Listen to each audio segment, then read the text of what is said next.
It's that flow, no, she my flow. Yeah, yeah, yeah, yeah. It's that Trump remark draws sharp reactions from Nguyen, Haiti, Africa.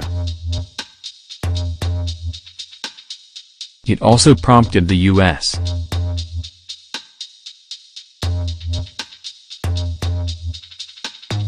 government's Africa media hub to issue a statement reiterating the U.S. commitment to working with its African allies.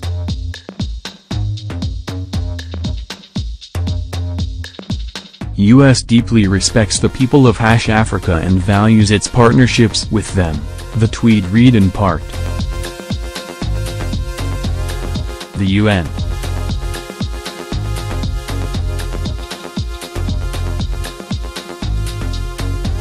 office said Friday that Trump's reported use of an expletive to describe Africa and other countries could potentially damage and disrupt the lives of many people. UN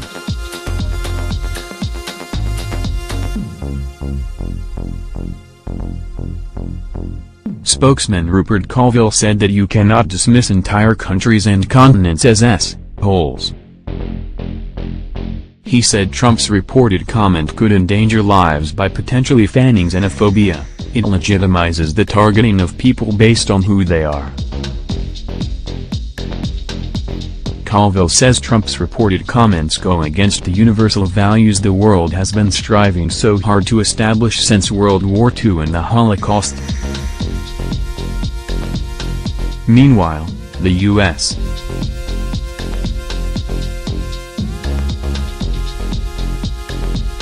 government's Africa media hub was trying to put out the flames sparked by Trump's comments. Without directly referring to Trump's statement, a tweet said that U.S. remains committed to working together Africans to realize the promise of a more peaceful, more productive, more prosperous 21st century Africa. U.S. deeply respects the people of Africa and values its partnerships with them. Haiti's ambassador to the U.S.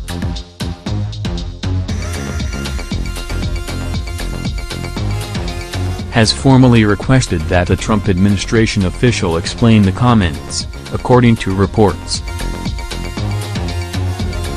Ambassador Paul Altider told journalist Yamik Alcindor on Thursday that he and the government of the Caribbean nation vehemently condemn what the president said and do not understand why he made the comments. Haiti's ambassador also brought attention to the nation's enduring relationship with the U.S. noting that the country's soldiers had fought alongside America as far back as the Revolutionary War. In Africa, some governments found themselves in an awkward position. As top recipients of U.S.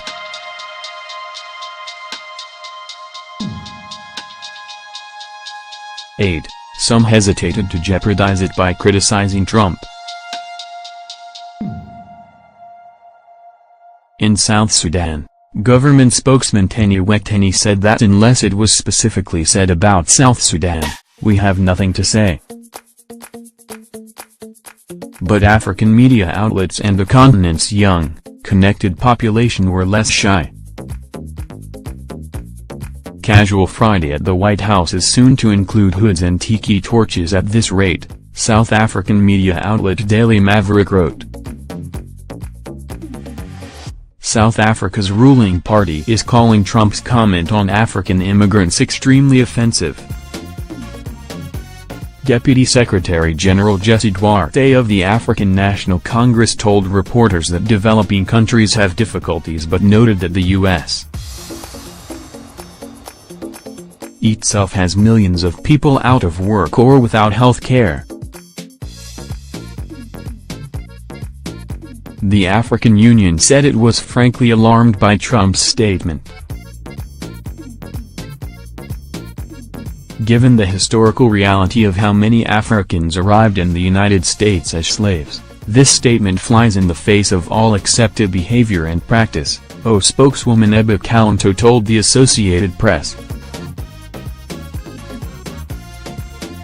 This is particularly surprising as the United States of America remains a global example of how migration gave birth to a nation built on strong values of diversity and opportunity. The comments were directed at people from Haiti, El Salvador, Honduras and African countries during bipartisan talks on immigration that were held inside the White House. The president added that the U.S.